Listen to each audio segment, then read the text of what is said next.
Lah, Assalamualaikum warahmatullahi wabarakatuh.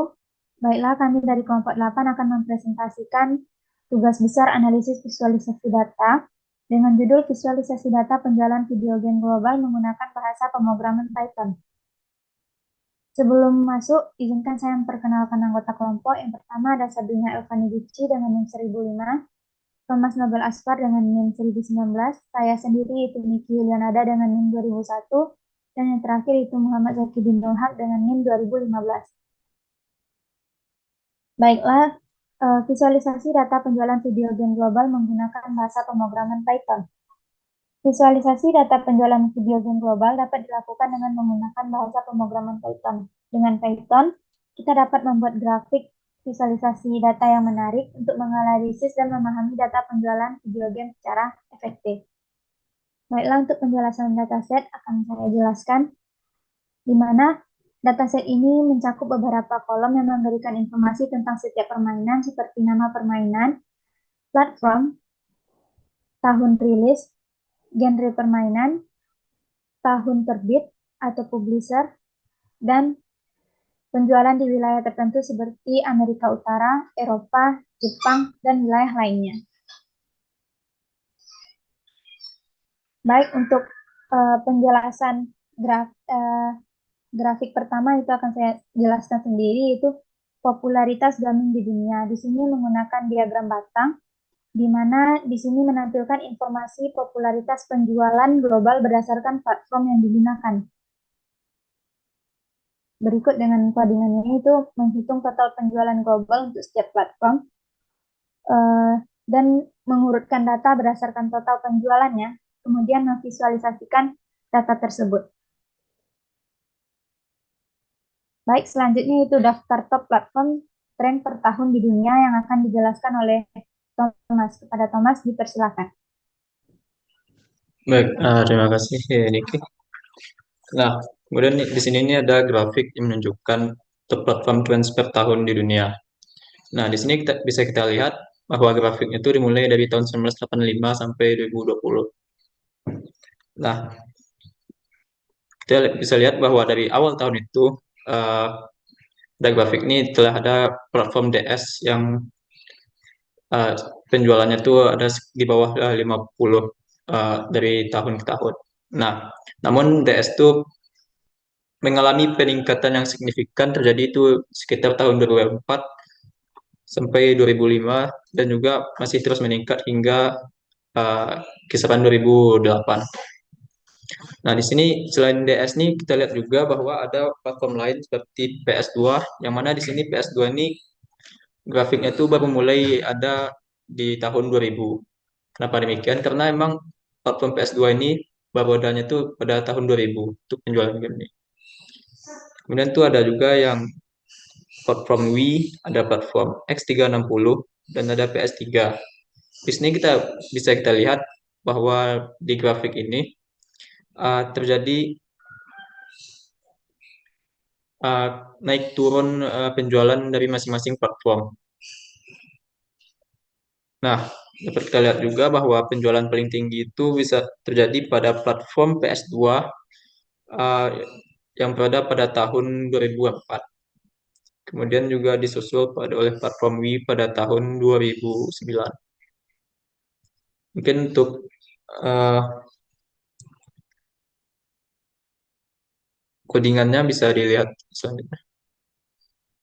Nah, pertama itu kita mengambil 5 platform teratas berdasarkan total penjualan global, yaitu dengan membuat data itu group by dari platform dan juga kolom global sales, mana dijumlahkan atau di sum, kemudian di sort value-nya itu dari terbesar. Kemudian tuh kita menghitung total penjualan global untuk setiap platform di setiap tahun. Kemudian setelah dihitung tuh kita memilih data platform tahun yang terdapat dalam 5 platform teratas. Setelah itu barulah kita visualisasikan.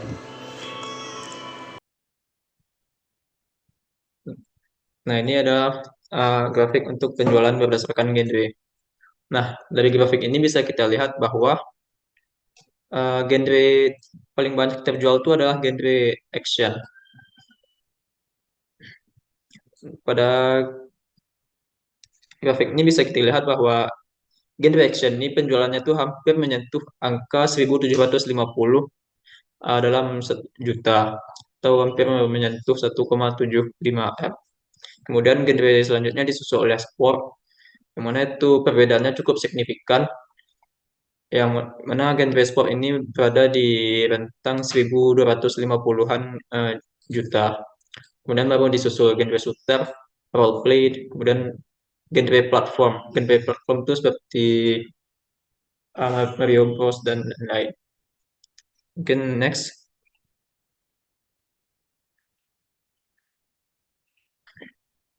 Nah, ini adalah codingan untuk menghitung total penjualan global untuk setiap genre.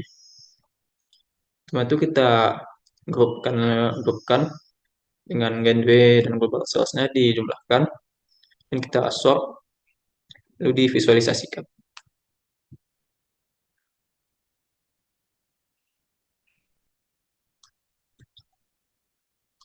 Kemudian ini ada top genre trends per tahun. Nah, pada top genre per tahun ini kita lihat bahwa grafiknya tuh tidak tidak selalu arahnya tuh tidak menentu, artinya terjadi naik turun masing-masing genre itu. Namun di sini bisa kita lihat bahwa genre action itu uh, pada umumnya tuh selalu berada pada posisi paling atas. Kemudian juga genre sport juga pernah memuncaki top genre per tahun itu pada tahun 2006, yang mana pada tahun 2006 tuh genre action yang biasanya populer ini uh, berada jauh kurang diminati dibandingkan genre genre sport. Namun walaupun demikian genre action ini masih masih lumayan populer dibandingkan genre-genre lainnya. Kemudian juga kita lihat bahwa genre yang paling kurang itu dari tahun 2005 sampai 2015 tuh genre platform tuh kurang diminati. Namun genre platform ini paling diminati itu terjadi pada tahun 1985. Dan juga pada tahun-tahun sebelum tahun 2000-an itu genre platform ini cukup populer juga. Oke, next. Nah, untuk codingannya itu kita bisa lihat di sini. Karena itu pertama itu kita mengelompokkan data berdasarkan genre dan menghitung total penjualan global untuk masing-masing genre. Kemudian setelah itu kita mengelompokkan data berdasarkan tahun dan genre dan menghitung total penjualan global untuk masing-masing kombinasi tahun dan genre. Kemudian setelah itu kita memilih data yang hanya memiliki genre yang termasuk dalam 5 genre dengan penjualan global tertinggi. Kemudian barulah dilakukan visualisasi data. Baik, selanjutnya saya kembalikan lagi kepada moderator.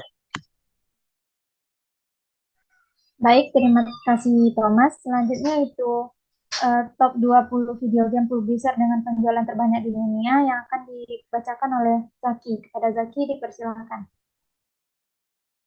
Baik, terima kasih kepada moderator. Di sini saya akan menjelaskan top 20 video game publisher dengan penjualan terbanyak di dunia. Yang pertama itu dipimpin oleh Nintendo dengan penjualan lebih dari 1.500. Selanjutnya diikuti oleh Electronic Arts lebih dari 1.000 penjualan. Dan paling sedikit itu Midway Games. Next.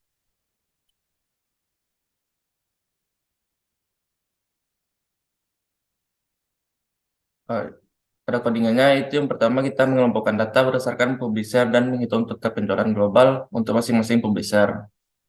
Selanjutnya kita langsung melakukan visualisasi. Next. Selanjutnya itu perbandingan penjualan video game berdasarkan wilayah. Dapat kita lihat penjualan video game berdasarkan wilayah yang paling banyak yaitu di North Amerika. Yang kedua yaitu di Eropa dan yang ketiga di Jepang. Dan yang paling sedikit itu dengan persentase 8,96% di other cells. Next.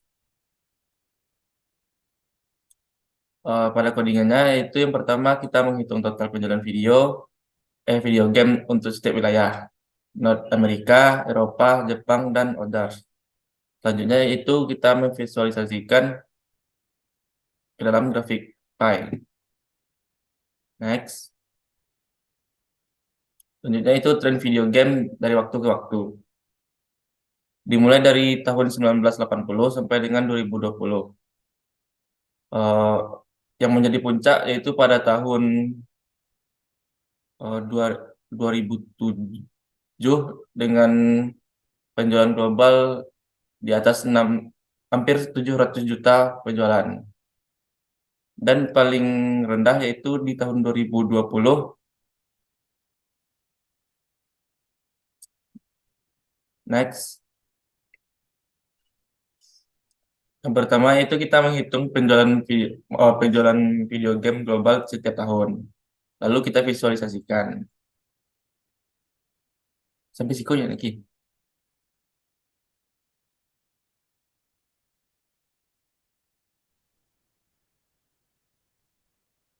Baik, saya kembalikan kepada moderator. Baik, terima kasih Zaki. Selanjutnya itu top 50 penjualan game di dunia yang akan dibacakan oleh Fani. Kepada Fani dipersilahkan. Baik, terima kasih kepada moderator. Untuk selanjutnya yaitu ada diagram top 50 penjualan game di dunia. Yang mana pada diagram ini terlihat bahwa Wii Sport menempati posisi pertama yaitu melebihi 80 juta total penjualannya.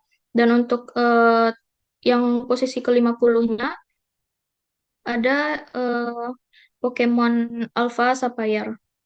Next.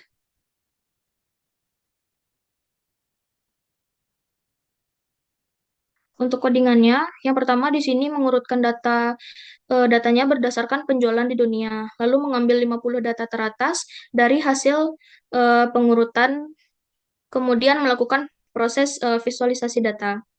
Next. Kemudian untuk diagram selanjutnya yaitu ada diagram penjualan rata-rata per wilayah dari tahun 2005 sampai tahun 2015.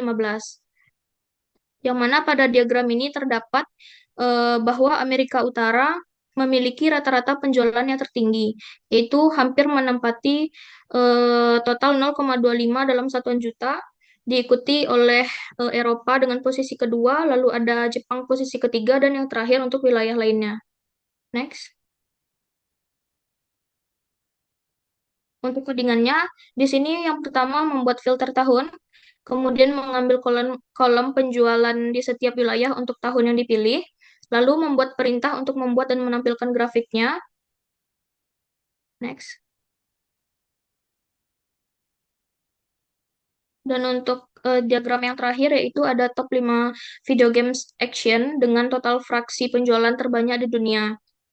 Yang mana untuk posisi pertama ditempati oleh Grand Theft Auto 5, yang mana melebihi angka 50. Kemudian diikuti oleh Grand Theft Auto San Andreas, posisi kedua, lalu ada Grand Theft Auto 4, kemudian Grand Theft Auto Vice City, dan yang terakhir yaitu ada FIFA Soccer 13. Next. Untuk codingannya, yang pertama di sini memfilter data, yaitu hanya dengan genre action. Kemudian mengelompokkan datanya berdasarkan judul game dan menjumlahkan penjualan global. Lalu mengurutkan data berdasarkan penjualan global dalam urutan menurun dan mengambil 5 data teratas. Next. Mungkin sekian dari saya, kembalikan moderator. Baik, terima kasih kepada Fani. Dengan presentasi Fani tadi berakhirlah presentasi dari kelompok kami. Salah dan janggal kami mohon maaf. Saya ucapkan terima kasih. Assalamualaikum warahmatullahi wabarakatuh.